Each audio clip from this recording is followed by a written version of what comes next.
Hello, welcome to Wisdom in the Night. You're sitting there all bundled up in a blanket, maybe coming in from a night out on the town, maybe going through something really hard. Do you wish you had some kind of wisdom to get you through the next thing you're doing? Well, this is going to be a series of shows where I interview people who have wisdom, great wisdom, and maybe it'll be something that helps you. So tonight, our first guest, Shino Prater.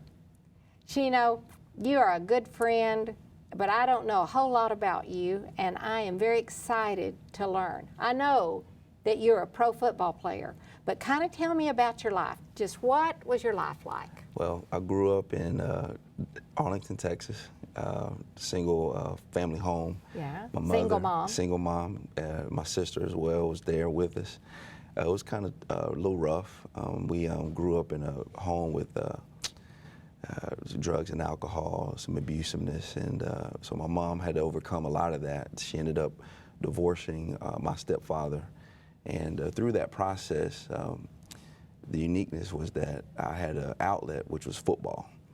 And so going and playing football, both in middle school and also in high school, if you do anything at a decent level, you're going to get a look. And so through my middle school and my high school years, had colleges come in and checking me out, trying to see what I was about. In football, but weren't you really good in track? I was.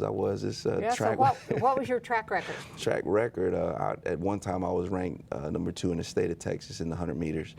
And I also ran the 200 meters as well. But I couldn't do both, so I had to make a decision. And towards my junior year in high school, I had a smart football coach that pulled me aside. He said, Shino, you can make a lot of money playing football, or you can make a little money running track. So I chose going to play that football. Didn't take long to decide, did it? That's true, that's true. But I bet there were things about football, college football, that interested you. You saw something. Yes. Yes. Besides just money and a future with it. Absolutely. In college, you know, it's not just also about education as well. So a lot of these teams would come in and say, you're going to play football in the NFL, but that's not what it's about. It's about also going and trying to get that degree, because at any moment that career could end. And so if you don't have something to fall back on, you're going to be in trouble. And so I had a coach by the name of Joe Paterno come into my living room. Came to your house in Texas? Yes, he did. Joe Paterno? Yes, wow. Yes. And sat down with my mother, and I knew it was over once he said, your son might play football, but I promise you this, he'll get his degree. And when she heard that, she was like, you're going to Pennsylvania. It doesn't matter how far you are from me, but you need to go up there and, you know, become a man and go up there and get your degree and play football. So, but I bet you had other schools looking at you too. I did. I had Who a lot else? of colleges, LSU, Oklahoma, Washington. There was a lot of colleges out there, but mom's wisdom, and as we're talking about wisdom in the night, there was a mother's wisdom that said you needed to go there. And you obeyed. I did. I did. Didn't regret it, I bet, did you? Sure didn't. Came up here to the Northeast in '93 and learned a lot about the Northeast and also about myself. And playing big-time football at a big-time university like Penn State, you know, you get to see a lot of things. And Joe taught us a lot of things about life. He did. Like what? Give me examples. That's the kind of wisdom people watching this show right now want to know. What did you learn from him? Well, I mean, first of all, that you can't play football forever, and that he would always have this saying that Wall Street's not hiring people with saggy pants.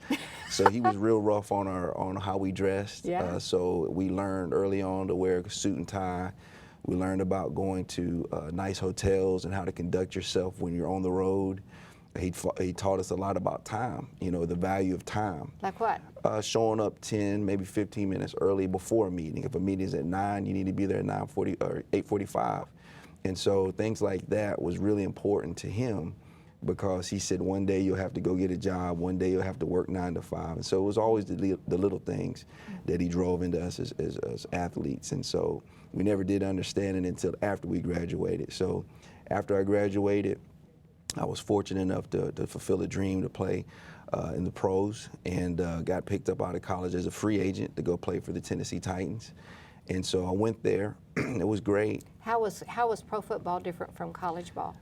College football is fun. Like, it's fun. It's fun. It's a great thing. And pro is, but it's a job. And a lot of people don't realize that it is a job. You get up, you go to work. You have to. It's 9 to 5, or I should say earlier than that, 6 to 5 sometimes. And it's very strenuous, if you will, because you don't know. You know, any day could be your last day. We used to have a sign over our meeting room where all my position that I play defensive back, they had a sign over it said, "Here today, gone later today." Oh, wow. And so it could happen that fast? It could happen that fast. And so, you know, it was always you're on edge, you're on a little tense, but, you know, you still love the game. As a child, you played it, but there it becomes a business. And so people see these big-time contracts and they see all this money and all that. None of that matters, because in a heartbeat, it could be over. And so you learn to really value the time and value friendships. I know playing, there was a guy that met me right as a rookie, and his name was Chris Sanders, and Chris was an all-pro wide receiver for the Titans, and he sat me down and began to talk to me about life. Besides football? Besides football, because football is just a game. It's a game that we get to play that we love, but off the field, he began to talk about life and talking about being a good father, being a good community leader, things like that, and talking about going to church, which a lot of men didn't want to, you know, do. But I got in with him, and he began to mentor me, if you will, and began to show me things that said, if you want to play this game for a long time, these are some things you need to learn.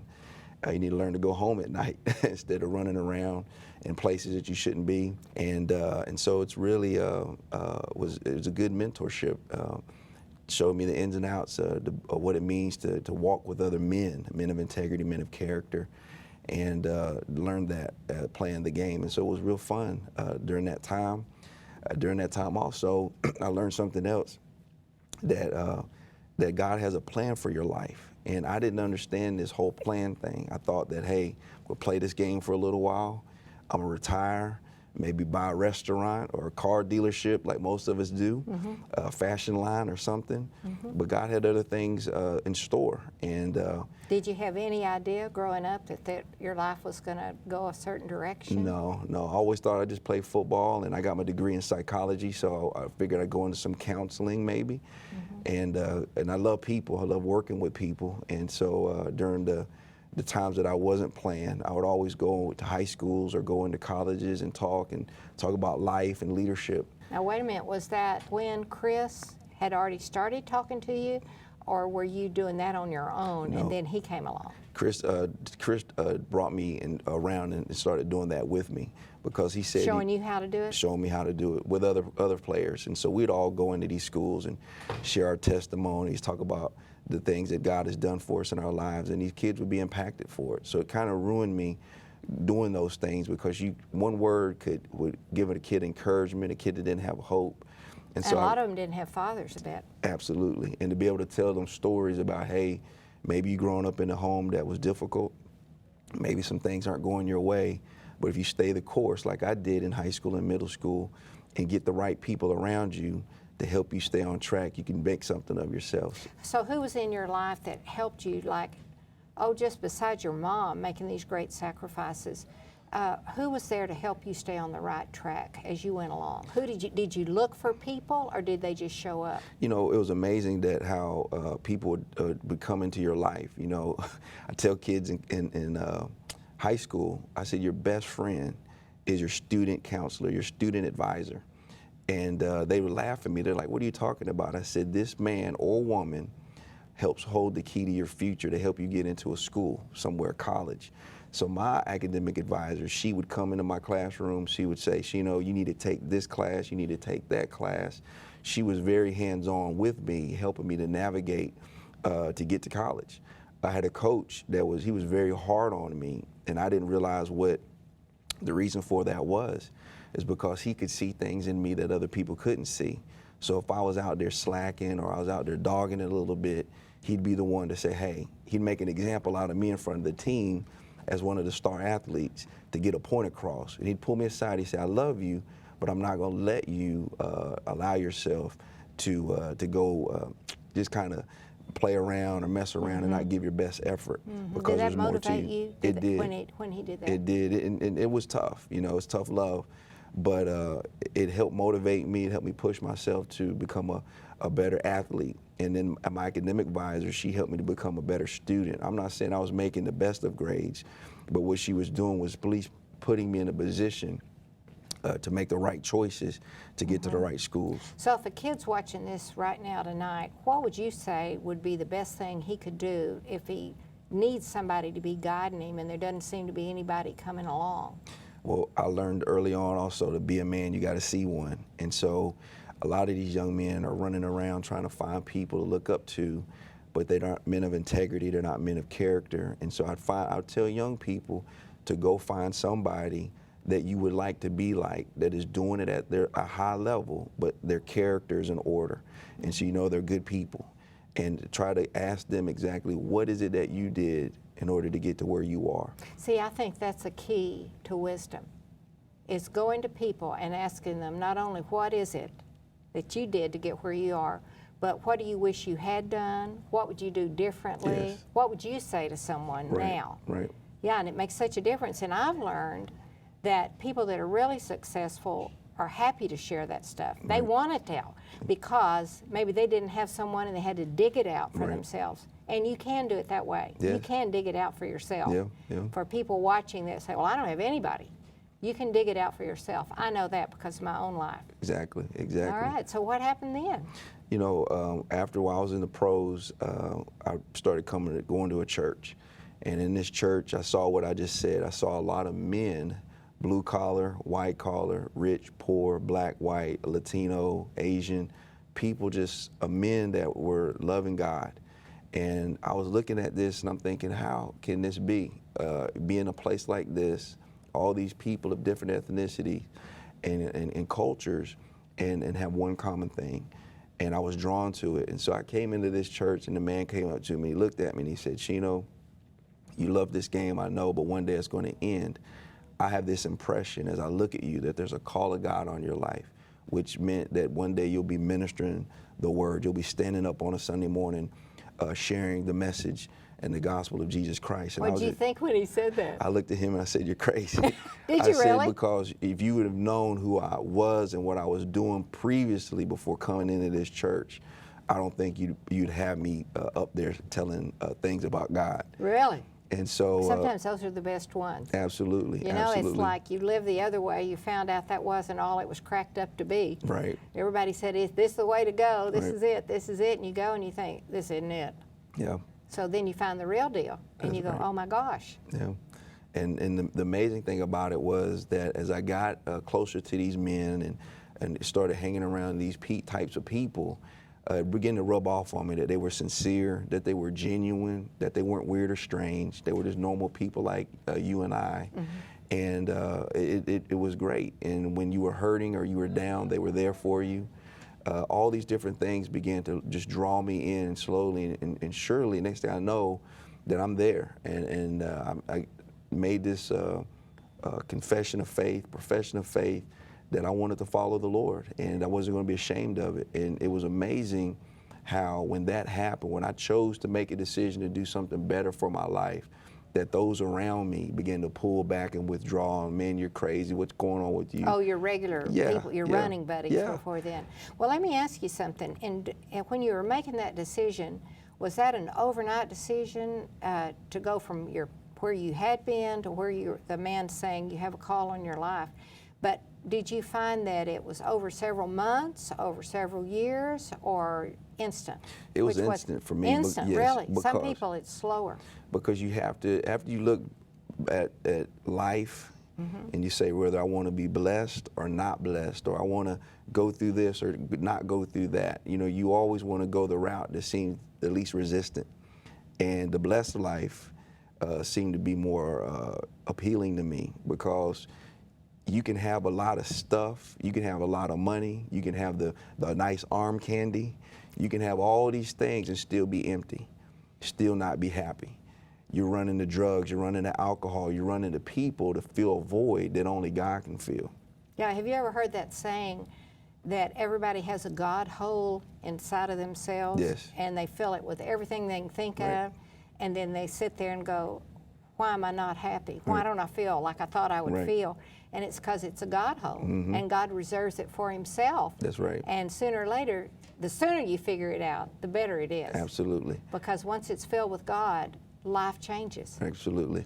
And so the tension began because inside I still wanted to play the game that I loved. Football? You talking Yes. about football? And then, but I had this other force, if you will, pulling on me to say, you're supposed to come on this side now and play for this team. Who, God's team? Yes. Yeah. And he's the winning team. Yeah.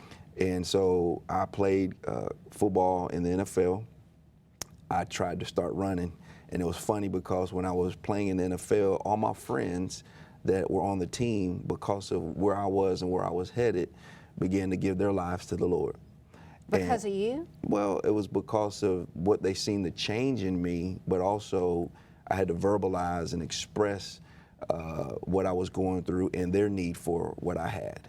And so did it just kind of happen? You just had conversations with them and you just said what you were thinking and Absolutely. they were interested? Yes, and it wasn't something harsh or mean. It was just, hey, you know. Just real. Just Just real. being real. Just being real, you know. God loves you and he has a plan for your life.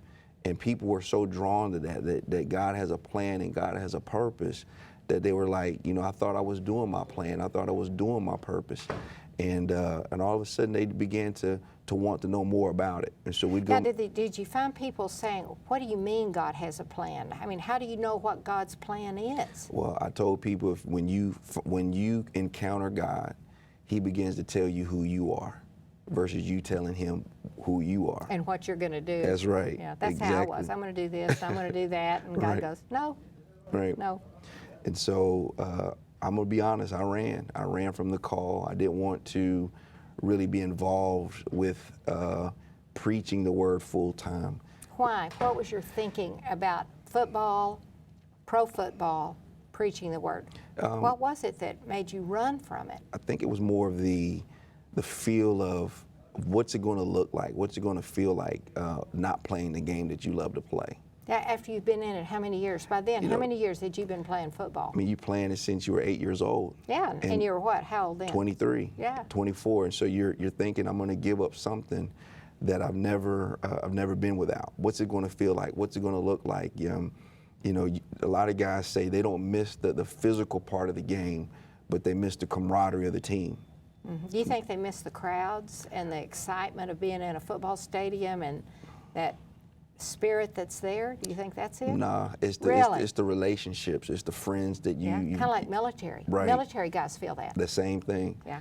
And so I just was like, what would that be like? And so I kept going from team to team, country to country, city to city, trying to play this game. And Germany. Germany, Canada, ended up in the Arena League. I mean, there was so many places that I was going, trying to run from this call.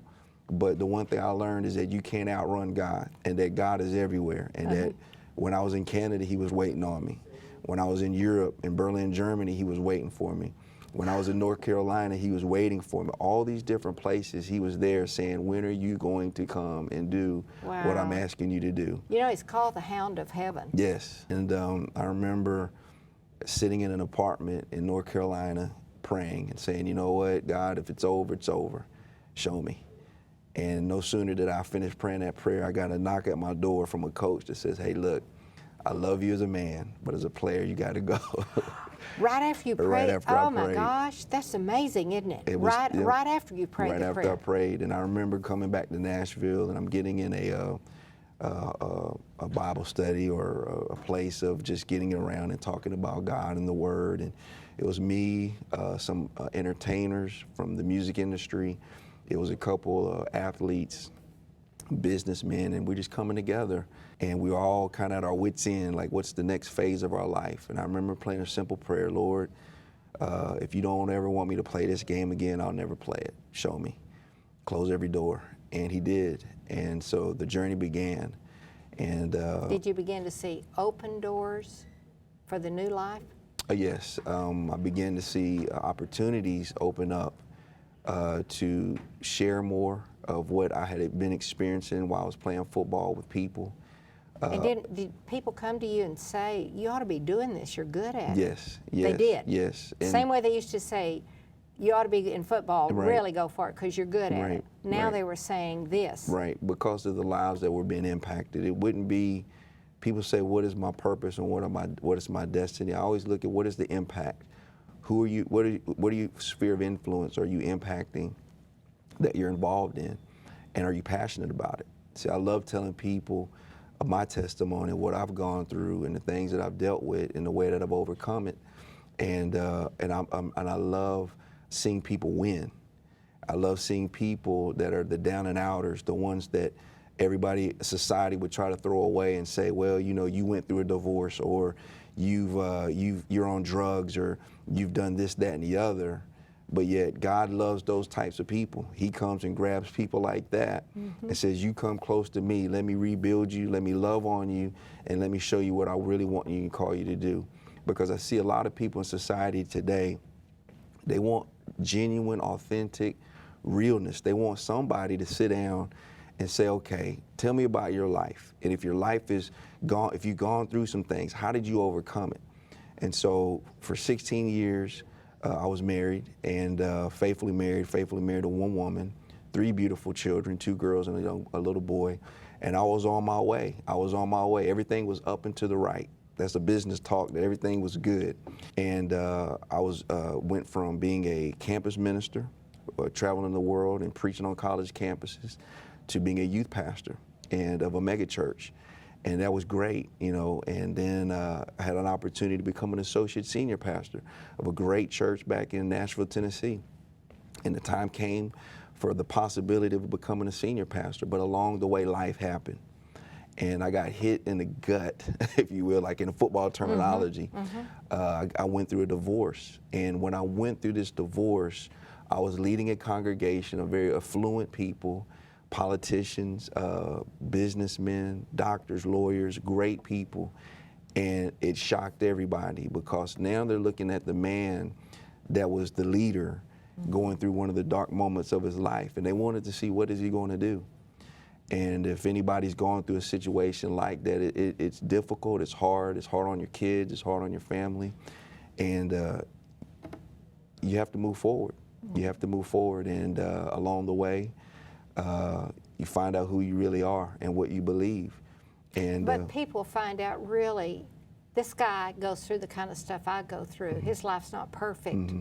How's he going to handle it? And they really do watch you. And it gives them hope if you do it the right way. Exactly. So how are you today after all of this tragedy? You know, my family and I, my kids and I relocated here to the New York, New Jersey area, still serving God, still ministering, pastoring. But aren't you doing work with the New York Jets? I am. What are you doing with them? Co-chaplain for the New York Jets. And so it's funny that all the difficulties or things that you learn over the years, it's amazing how those things make you a better person for what you're getting ready to be prepared for in your next phase of life. So I played in an NFL. So when I'm in that locker room sharing with these guys that play football, they're listening. They're like, you've been there, you've gone through it.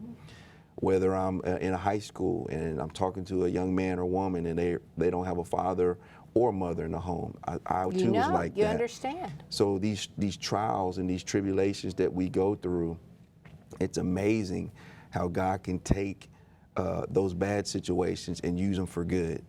And so even sitting down and talking to people that have gone through divorces, they're like, how do you make it? What do you do? And the greatest thing I've learned, and it's a football terminology, is just you have a short memory. You have to have a short memory, and a short memory pertaining to the Word of God is that you got to forgive people. Was that hard for you to do? It was hard. It was hard because. How'd you do it? Forgiving somebody for the worst thing is probably the hardest thing you have to do in life. It's the hardest thing to do, but how'd you do it? Forgiving is action. Okay. And so you have to show those around you and even that person that you forgave them by your actions. So if a person's mean or not nice to you, you got to go opposite direction of what they're going. You got to be loving and kind, and that's hard. But yet, so like, did you make yourself do it? Yes, you had to. Even when you didn't want to do it, you did it anyway. Did it pay off? It paid off. How? It brought joy. It brought peace, and it most of all brings love, because people need to see that regardless if you've done wrong or if you've been done wrong at your job, in your marriage, any situation, you still have to counter it with love. Be who you are regardless. And people are drawn to that. They're like, wow, you went through a dark time, a hurting time. And yes, I cried, and yes, you go through your things. And the last thing I want to say is also going through those moments, you got the right people around you, people that are going to keep you on that path and not pull you away from it. You realize that's what you just said about growing up? Yes. And back here, you're Right. an adult going through the worst thing. Yeah. How old were you then? About 30, 39. That's a key piece of wisdom. Yeah. Find those right people. Right. Okay, so what did they do for you? You know what? They just said, look, it's going to get better. Going to pray with you. Going to encourage you. We're going to cry with you. We're going to smile with you. We're going to laugh with you. But we're here for you. And whatever there's a need that you have, we're going to be there for you to help meet that need. And did they? They sure did. And you know what was amazing was it was the same people that I pastored for those 16 years were the same people that came back and said, I got you. Wow. So I want to leave people with this. Give of yourself. Let God put you in the place He wants to put you. Let God use you the way He wants to use you. And don't be afraid to go get help in those dark, difficult moments. Because as you know, Jesus understood what you were going through Yes. because He had been there. Absolutely. Absolutely. And He was able to minister to you. Absolutely. Through people. Right. Through the Bible. The Bible What else? says that we have a high priest that can sympathize with us. And so He sympathizes. He knows the hurt and the pain and the shame. So what would you say is the one thing you have learned that has helped you the most out of all of this? You know, going through a situation like this is forgiveness. Got to forgive. You have to. And it's hard, but you got to do it because it'll free you up. It'll bring joy back in your life, peace in your life, and you'll be able to be the man or woman that God's created you to be because of it. But it doesn't really matter if that person on the other end that you're forgiving straightens up or says you were right and I was wrong. You're talking about you got to forgive to get your own self That's where right. you need to be, That's right? right. That's right. You can't wait No. until the other side That's right. stops doing or changes. You just can't do it. Can't do it. But you were able to do that. You have to. You have to because you don't want bitterness inside of you because when there's bitterness in you, it can spew over and hurt others. And so the old saying is hurt people, and you don't want to be hurt. And if you have been hurt, get healed up. And one of the quickest way to get healed up is to forgive. Yeah, and then you've got your kids watching you. That's right. And you got to make them understand Right. this is how Dad does it. Right. Well, that is really good. And it's been great having you on the show. Thanks for having me.